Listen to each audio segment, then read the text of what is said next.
So our next session is on artificial intelligence and multimodality. And I'll be presenting this session with Kristofer, and I will share my screen. Yes. Yeah, I hope you can see my screen now.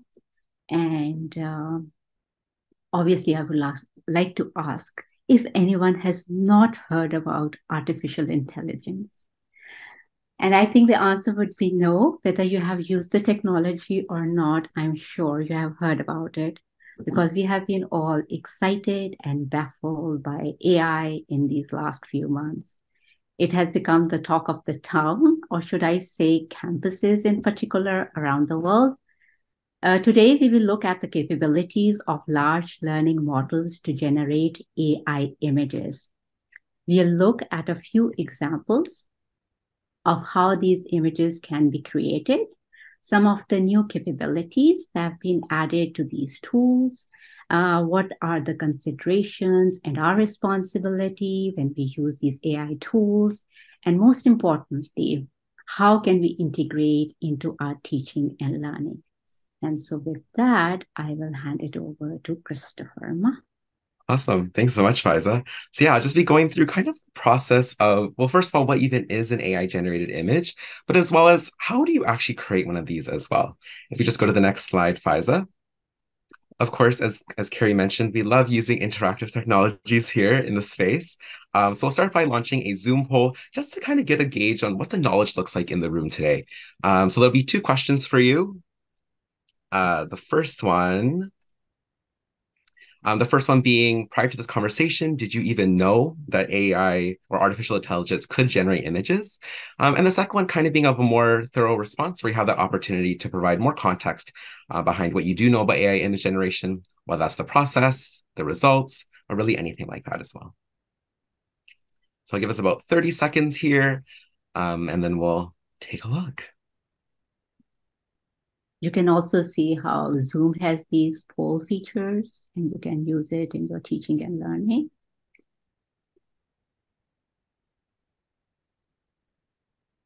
Great.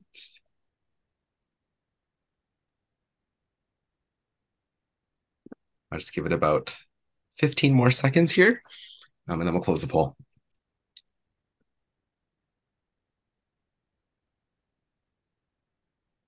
All right, poll is closing in 3, 2, 1. All right, let's end this poll.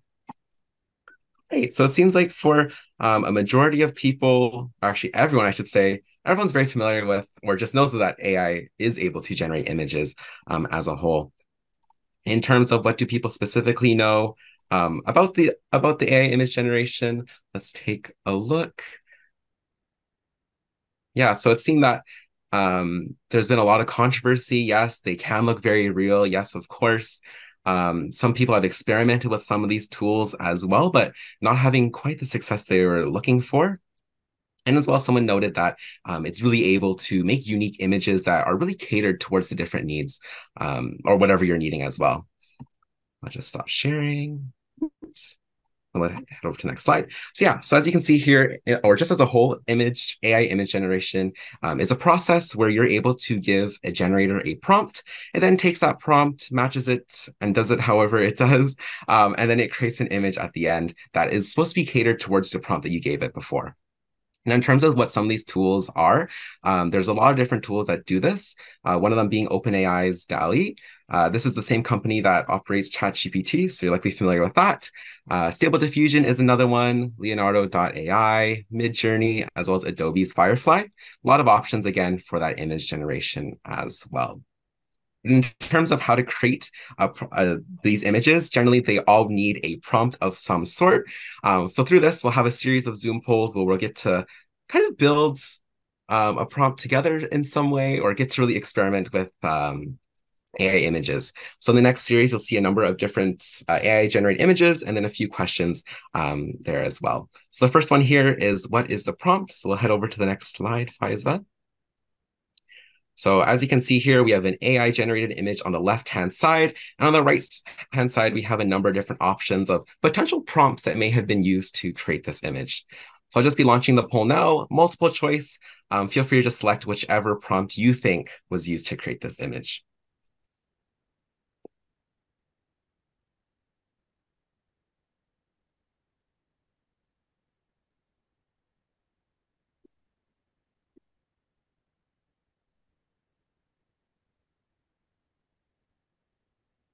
All right, seeing some good responses coming on in. I'll give it another 20 seconds or so.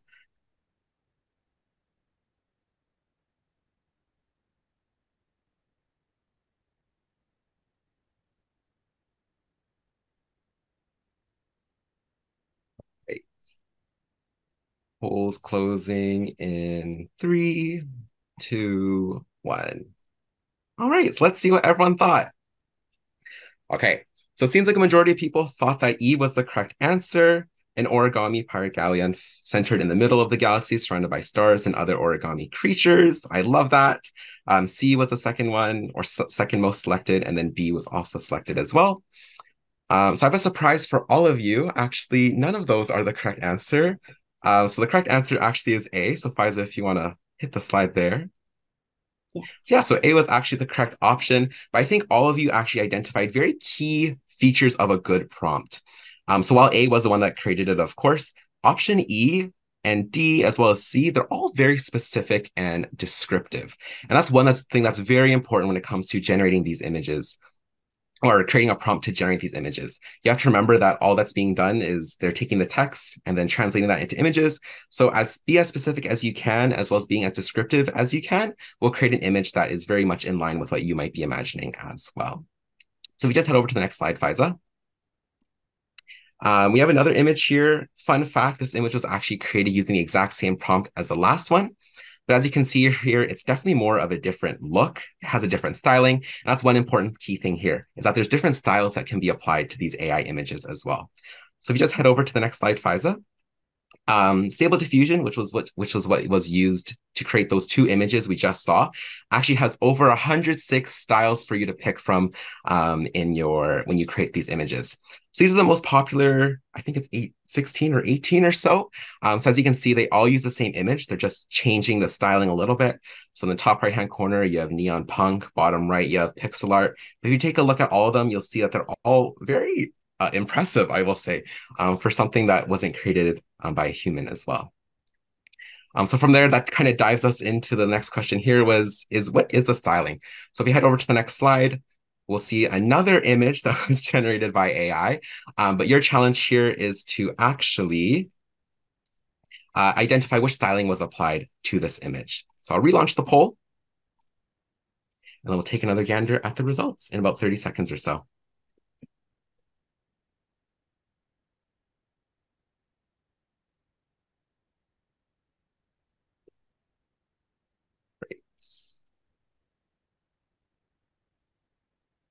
I'll be closing the poll in about 15 seconds here.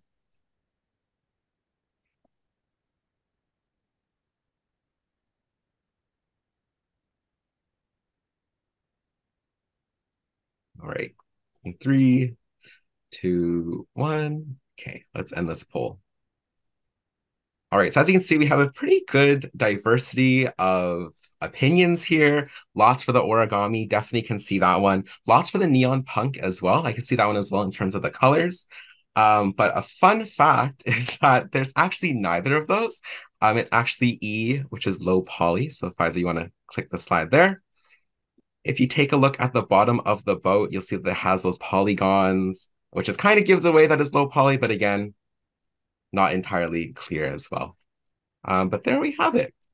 So that being said, I'm sure if I did not tell you that any of these images were generated using AI, you'd probably assume that I'm an artist myself, or I found these on the internet somewhere.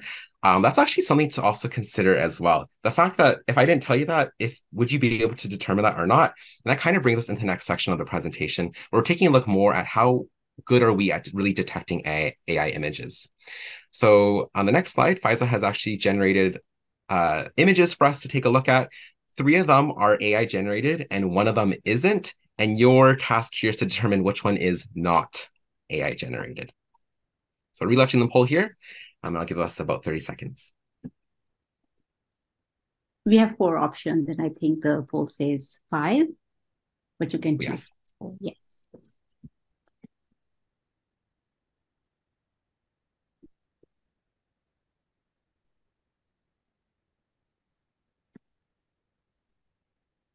Right. Seeing some good answers coming through. I'll give it about 5 more seconds here.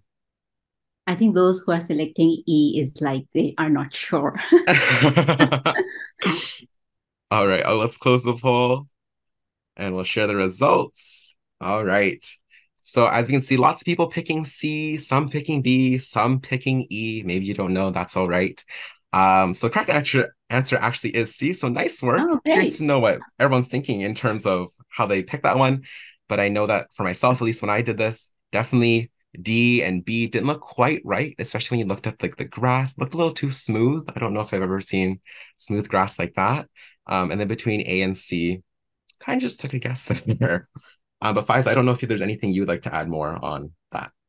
No, I think that's the thing. You need to really need to have the detailed eye to see how would you differentiate, and it comes with experience, especially if you're working with AI tool. And I know, Chris, that you have been working with creating AI images, so maybe you had a better understanding in that sense. But it does take time, and you will learn through experience. So here's That's right. another challenge. Let's move to the next one. All right. Polls relaunched. So same thing here. One of these is not AI generated, but the other 2 are. Let's see what everyone's thinking. And so these images focus more on objects. So we had like pumpkins in the foreground, not really the scenery that we have in the previous images.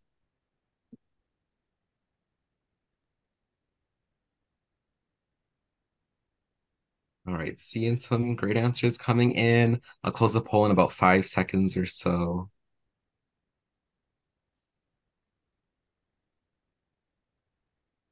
All right, in 3, 2, 1. All right. Nice work, everyone. So B was actually the correct answer. That one is not AI generated. So one thing that I actually did not get this one, but one thing Faeyza did point out to me when she showed this to me was that the background for B, you'll notice that it's blurred, and that's something that's not noticeable in A or C. And to my knowledge, that's something that's actually that AI has challenges doing, if I'm not mistaken, Faeyza. Yeah, that's true. And it varies with different tools that are there for creating images. But with these images, another thing to note is that we need to cite them when we are using in our work, and that's a good practice. So you can see at the bottom of these images, I have kind of highlighted how you can cite it. And when you are citing the images that are AI generated, you have to share the prompt. That's a good practice. And also mention the tool that you use to create these images. Awesome. Okay. So that brings us to the question of, are there any issues regarding bias, ethics, and other considerations when we are using these realistic images? So can you think of a few issues that could arise when we use such images? Although we had tools like Photoshop, where we could always improve or change the pictures that we took, or we could create images of our own, like icons and other things. And we have great artists, digital artists, who have been using these tools to create images. But what do you think that with these AI tools that can help us create images, what could be the potential downsides?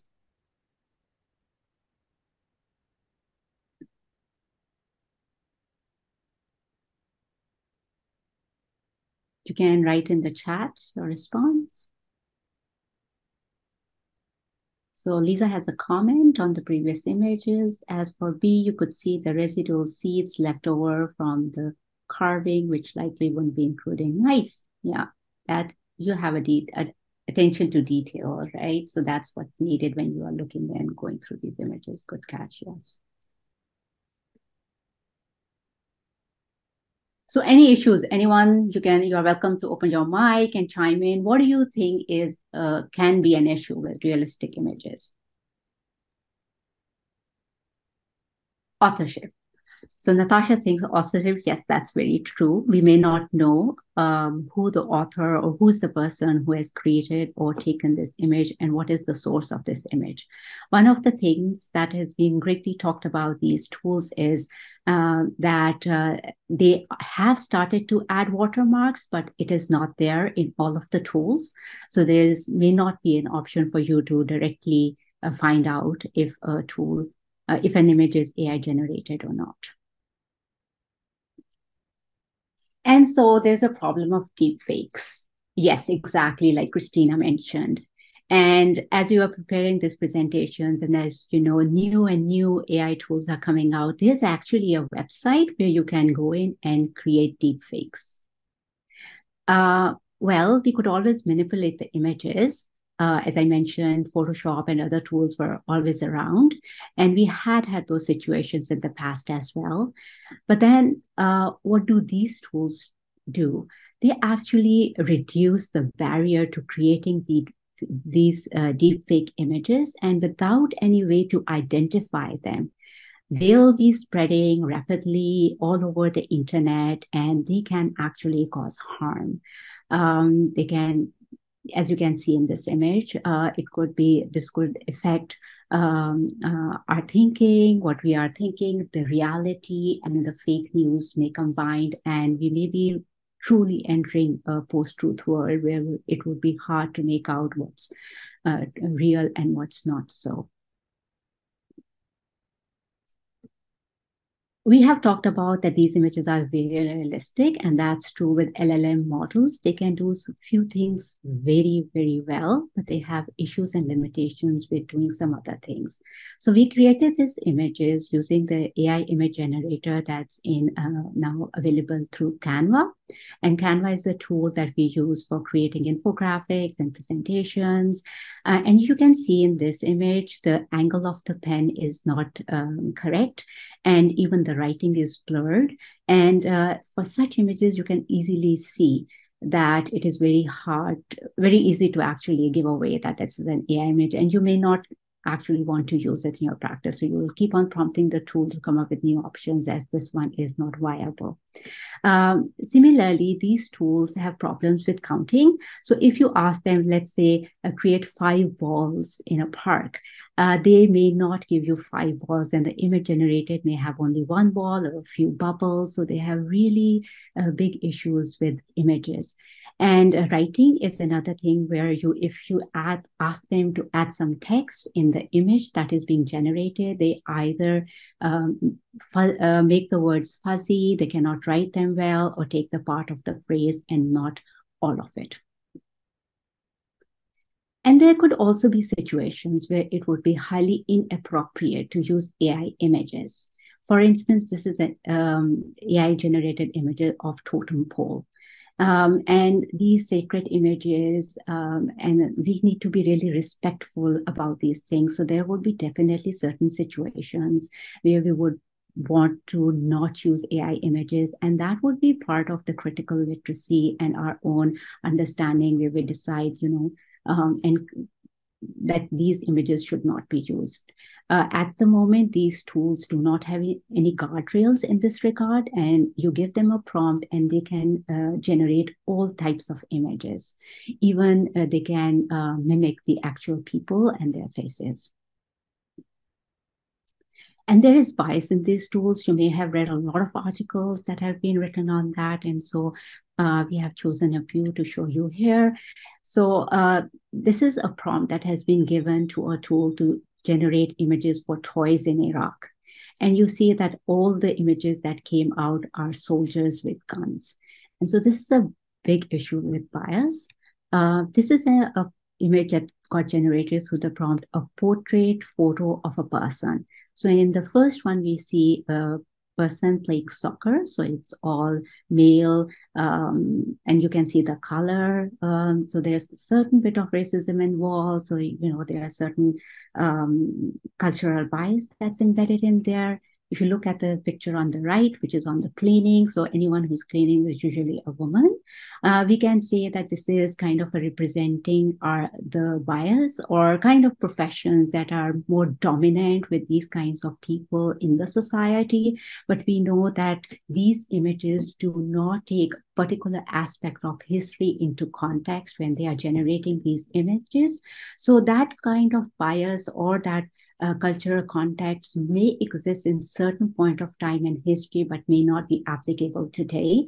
So there is a chance or a likelihood that the images that may be generated may propagate more bias that does not exist in the society, or that we may in the society be working to address. This is also an image that I generated using Leonardo, which is a great tool. But you see all the images that are generated are male doctors, and nurses are always female. Even if you ask it to create a female doctor, the options that it generates, there would maybe 2 images with doctors and a third one with a female doctor. So this is the bias that inherent in these tools. And as users of these technologies, because the tools do not have any guardrails, it's our responsibility to then address them and keep on prompting the tools to come up with better prompts, or maybe ditch the tools and use real pictures if they are not meeting our standards and our needs and the ethics that we live in our society today. So along with the bias, there's the issue with ethics and copyright. So these large learning models have been trained with some copyright images that have been created with artists. And we know that, art sells at high prices, very valuable. Artists spend time in creating their artwork. So moving forward, what is the best way to protect the art? So recently they have launched this application, which is called Nightshade. And what it does is that it blurs the image. So when you are sharing your artwork on the website, you can apply this kind of a filter, can blur the images of the objects that are in the artwork. And that way the LLMs are unable to properly identify and detect the objects. And that actually forbids it from actually using the same image to train itself, either to generate a similar or maybe the same image in the future. And so now, after quickly looking at the issues with AI tools, we move on to see, what are the possibilities of integrating it in the classroom. Like all technologies, our tools are not perfect, and it's the use and the context that make us feasible in certain areas. And so AI tools, especially with the capabilities to generate image, make a good case. I've tried it with young kids where they are actually learning to add descriptions to their writing. And if you ask them, give me a prompt or explain what do you want to create or describe your picture, you can take the words that they are using to describe their thinking, put it in an AI image generator tool and generate the image and show it to that child, and then work with them to add more details to that image. For instance, a child may be saying, I'm playing soccer in a park, and you can give that prompt and an image would be generated, but they may then say, I was playing with my friends. So in the actual description that they use, friends was missing. And so you add that, and the AI would prompt the AI tool again with this additional prompting. They'll see they are playing in a group, and then they may ask for other things. So I think this is a great way to improve the language learning capabilities at different levels.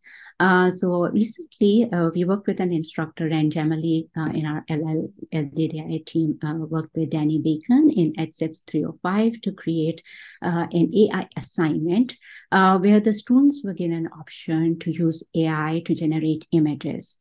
And so activity involved using AI to create visual, which could be a song, poem, 2D image, or it could be a short story.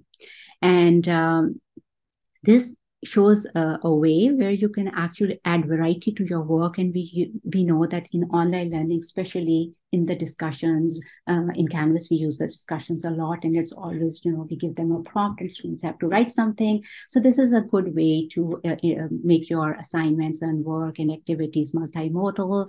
It ties in with the universal design of learning, and students can not only try these tools, but again, explore the topic through different lens and angles that can enhance and add to their learning. And our language, even when we are talking, we have expressions. It's not just the words through which we convey. Emoticons, whenever they are added to the language, it conveys those emotions. And now we can use these tools to actually, bring our ideas and to life. And so there are definitely some advantages to it. But what we also recommend in terms of best practices, that when you are creating these AI assignments, always give choices and include options. So far, the AI tools that are available, none of them are have passed the FIPA law, and so FIPA copyright. And so when you are asking students especially to sign up, they are signing up with their actual username and password. So the privacy and safety is a concern, and that should be brought. Some students may not be comfortable doing that because they are not UBC supported tools. Also, again, from UDL perspective, giving them option and choices now that you can make the assignments multimodal, so they can go with the text option. They can even use audio or videos, and now there are AI tools that can actually generate animations and do the videos as well. So there's that variety in that sense. We always recommend providing guidance on how to size and reference resources. As I demonstrated earlier on, there are APA and MLA guidelines that are coming even now, where you're unsure, the instructors and share examples. And then the students can also, along with the prompts, add description or details of how the tools were used and in what context. And they can also reflect whether these tools were useful or not moving forward.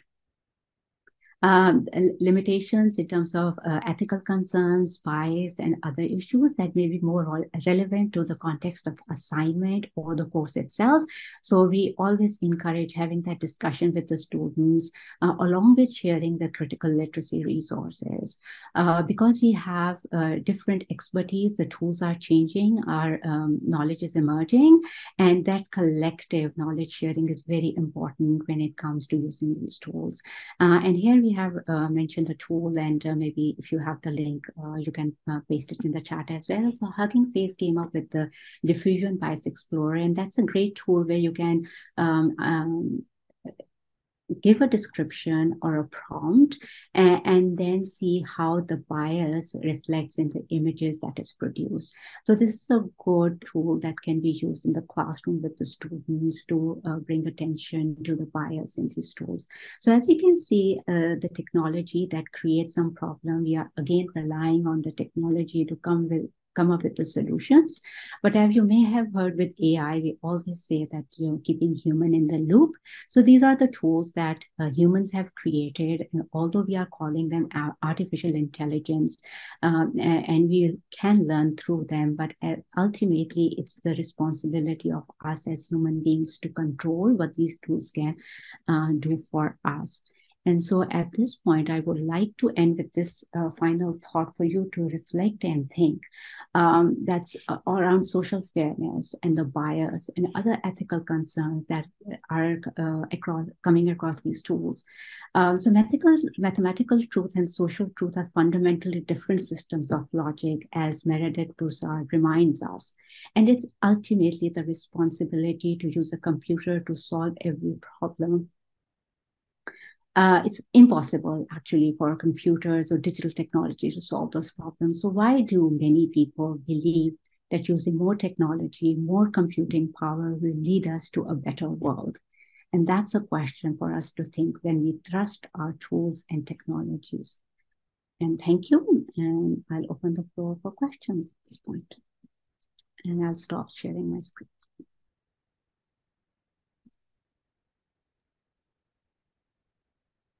Mariam, you have a question. Yeah, thank you for the amazing presentation. I I found AI citation very amazing. I mean, I have never seen that. Like AI citation, especially when you include the prompt, that's very accurate, I think, and I think we need it. And also,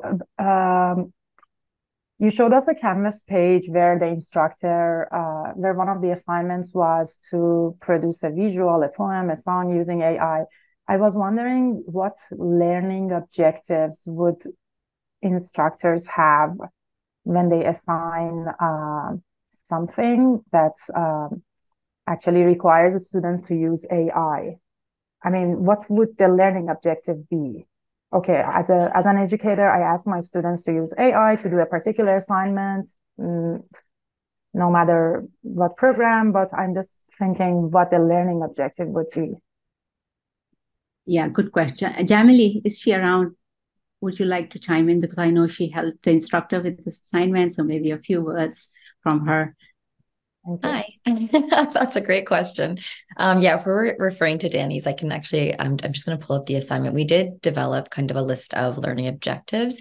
And I think what we really wanted to make clear was that we were not obliging students to use AI. And so, although those were parts of the learning objectives, was if you do choose to, then of course there will be these learning objectives associated with, inputting a prompt and what you kind of do with that content. But in addition, the other learning objectives were about, understanding really the ethical implications, and especially also the bias within AI. So we kind of combined both worlds within these learning objectives. I can pull them up and kind of post them in the chat as well. Might just take me 1 second. But what's really important to note is that before even having a discussion about the assignment, we did assign the resource that LDDI created about kind of like the FAQs about AI. And those really were related to, fake news, copyright, ethics, bias, safety, just to make sure that they had a good sense of those basic concepts and terms before the assignment. And we also hosted kind of a facilitation/workshop where we really dive deep into those topics so that by the end, we made it clear that we weren't biased in either direction. They had all the authority to choose whether they wanted to use AI or not. But the purpose of the facilitation was simply to ensure that they really felt informed about the decision that they were making, so that they weren't kind of blindly going into it, feeling safe to use it because it's kind of a classroom assignment. So that was one of the big key ones. I'm just going to pull up the list that we kind of determined if it's helpful or not. Guiding questions. Okay. So the rubric is a different beast, but I'm just going to copy and paste in the chat kind of what we had online.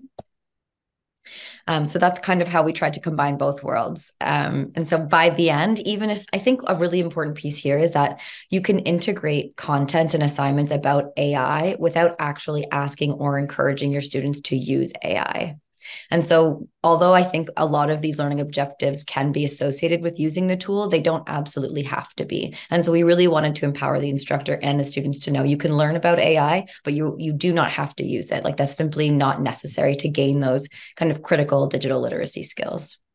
Great, thank you. Thank you so much, Emily. And in the interest of time, we will not take any more questions on this one and move on to our